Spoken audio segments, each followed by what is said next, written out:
Price the lord. ಯೇಸು ಕ್ರಿಸ್ತನ ನಾಮದಲ್ಲಿ ನಿಮ್ಮೆಲ್ಲರಿಗೂ ನಾನು ವಂದನೆಗಳನ್ನು ತಿಳಿಸೋನಾಗಿದ್ದೇನೆ.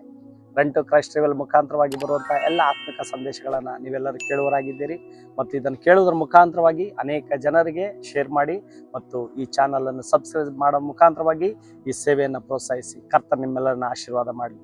ಈ ದಿನದ ದೇವರ ವಾಕ್ಯ, ಕಷ್ಟ ಬಂದಾಗ ನಾವು ಯಾರನ್ನ ಹುಡುಕಿ ಹೋಗ್ತೀವಿ ಎಂಬುದಾಗಿ. ಪ್ರಿಯ ದೇವ ಜನರೇ, ನಾವು ಕಷ್ಟ ಬಂದಾಗ ಯಾರ ಹತ್ರ ಹೋಗ್ತೀರಿ? ಪೊಲೀಸರ ಹತ್ರ ಹೋಗ್ತೀರಿ ಕಂಪ್ಲೇಂಟ್ ಕೊಡೋದಕ್ಕೆ. ಮತ್ತೆ ಕಷ್ಟ ಬಂದಾಗ ನಾವು ದೇವರನ್ನ ಹುಡ್ಕೊಂಡು ಹೋಗ್ತೀರಿ. ಮತ್ತೆ ಕಷ್ಟ ಬಂದಾಗ ನಾವು ಮಾಟ ಮಂತ್ರ ಮಾಡುವವರನ್ನ, ಮತ್ತೆ ಜ್ಯೋತಿಷ್ಯ ಹೇಳುವವರನ್ನ, ಹೀಗೆ ಯಾಕಂದ್ರೆ ನಾವು ಕಷ್ಟದಿಂದ ಪಾರಾಗಬೇಕು. ನಾವು ಅನೇಕ ದಾರಿಗಳನ್ನ ಕಂಡುಕೊಳ್ತೀರಿ.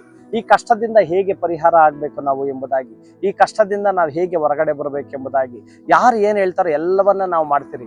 ಲಾಯರ್ ಇರ್ಬೋದು, ಪೊಲೀಸ್ ಸ್ಟೇಷನ್ ಇರ್ಬೋದು, ಮತ್ತೆ ಕೋರ್ಟ್ಗಳಿರ್ಬೋದು, ಕಚೇರಿಗಳಿರ್ಬೋದು. ಯಾಕಂದ್ರೆ ನಮಗೆ ನ್ಯಾಯ ಸಿಗಬೇಕು, ನಮಗೆ ಕಷ್ಟ ಪರಿಹಾರ ಆಗಬೇಕು. ಹಾಗಾಗಿ ಅವರೆಲ್ಲರ ಬಳಿಯಲ್ಲಿ ನಾವು ಹೋಗ್ತೀರಿ.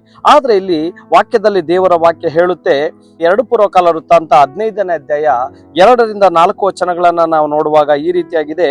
ನೀವು ಆತನನ್ನ ಹುಡುಕಿದರೆ ನಿಮಗೆ ಸಿಕ್ಕುವನು, ಆತನನ್ನು ಬಿಟ್ಟರೆ ನಿಮ್ಮನ್ನು ಬಿಟ್ಟು ಬಿಡುವನು ಎಂಬುದಾಗಿ ದೇವರ ವಾಕ್ಯದಲ್ಲಿದೆ. ಪ್ರಿಯರೇ, ಹೌದು, ನಾವು ಪೂರ್ಣ ಮನಸ್ಸಿನಿಂದ ಆತನನ್ನು ಹುಡುಕಿದಾಗ ಆತನು ನಮ್ಮ ಜೊತೆಗಾರನಾಗಿದ್ದಾನೆ, ನಮ್ಮನ್ನು ನಡೆಸುವನಾಗಿದ್ದಾನೆ, ನಮ್ಮನ್ನು ಬಲಪಡಿಸುವನಾಗಿದ್ದಾನೆ, ನಮ್ಮನ್ನು ಆಶೀರ್ವಾದ ಮಾಡುವನಾಗಿದ್ದಾನೆ. ನಾವು ಯಾವಾಗ ಆತನಲ್ಲಿ ಭಯಭಕ್ತಿಯಿಂದ, ನೀವು ಹುಡುಕಿದಾಗ ಆತನು ಸಿಕ್ಕುವನು, ನೀವು ಬಿಟ್ಟರೆ ಆತನು ಕೈ ಬಿಡುವನು ಎಂಬುದಾಗಿ. ಹೌದು, ನಾವು ಆತನನ್ನ ನಾವು ತಗ್ಗಿ ಬಗ್ಗೆ ನಡೆದಾಗ, ಆತನಲ್ಲಿ ನಾವು ಭಯಭಕ್ತಿಯಿಂದ ಇದ್ದಾಗ, ನಾವು ಶ್ರದ್ಧಾಪೂರ್ವಕವಾಗಿ ಆತನಲ್ಲಿ ನಾವು ಪ್ರಾರ್ಥನೆ ಮಾಡುವಾಗ ಆತನು ನಮ್ಮನ್ನು ಆಶೀರ್ವಾದ ಮಾಡಲು ಶಕ್ತನಾಗಿದ್ದಾನೆ.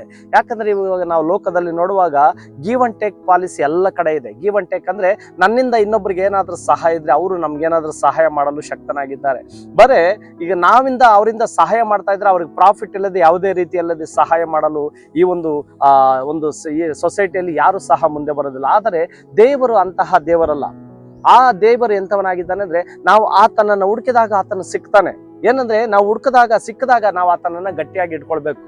ನಾವು ಗಟ್ಟಿಯಾಗಿ ಇಟ್ಕೊಂಡಾಗ ಆತನು ನಮ್ಮೆಲ್ಲ ಪಾಪಗಳನ್ನ ಆತನು ಪರಿಹಾರ ಮಾಡುವನಾಗಿದ್ದಾನೆ, ನಮ್ಮ ಕಷ್ಟಗಳನ್ನ ಪರಿಹಾರ ಮಾಡುವನಾಗಿದ್ದಾನೆ, ನಮ್ಮ ಸಮಸ್ಯೆಗಳನ್ನ ಪರಿಹಾರ ಮಾಡುವನಾಗಿದ್ದಾನೆ.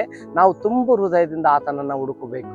ಹೌದು, ನಾವು ಕಳೆದ ಒಂದು ಸಂದೇಶದಲ್ಲಿ ಹೇಳುವ ಪ್ರಕಾರವಾಗಿ ಆತನು ಹುಡುಕಿದರೆ ಸಿಕ್ಕುವನು ಎಂಬುದಾಗಿ. ಹೌದು, ಆತನು ಎಲ್ಲ ಕಡೆ ಇದ್ದಾನೆ, ಒಂದು ಕಡೆ ಅಲ್ಲ, ಎಲ್ಲ ಕಡೆ ಇದ್ದಾನೆ. ಆತನು ಸರ್ವಂತರ್ಯಾಮಿ, ಆತನು ಎಲ್ಲ ಕಡೆ ಇದ್ದಾನೆ. ಯಾಕಂದ್ರೆ ಒಂದೇ ಒಂದು ಮಾತಿನಿಂದ ಇಡೀ ಸರ್ವವು ಉಂಟಾಯಿತು ಎಂಬುದಾಗಿ ನಾವು ನೋಡಿದ್ದೇವೆ. ಅದೇ ರೀತಿಯಾಗಿ ನಾವು ಆತನನ್ನ ಹುಡುಕಬೇಕು. ನಾವು ಕಷ್ಟ ಬಂದಾಗ ಅಲ್ಲಿ ಇಲ್ಲಿ ಹೋದ್ರೆ ಪ್ರಯೋಜನ ಇಲ್ಲ. ಕಣ್ಣೀರಿದ್ದಾಗ ಅವ್ರ ಹತ್ರ ಇವ್ರ ಹತ್ರ ಹೇಳ್ಕೊಟ್ರೆ ಪ್ರಯೋಜನ ಇಲ್ಲ. ನಾವು ಲೋಕದಲ್ಲಿ ಜನಗಳ ಮಧ್ಯದಲ್ಲಿ ಹೇಳ್ಕೊಟ್ರೆ ನಮಗೆ ಪ್ರಯೋಜನ ಇಲ್ಲ.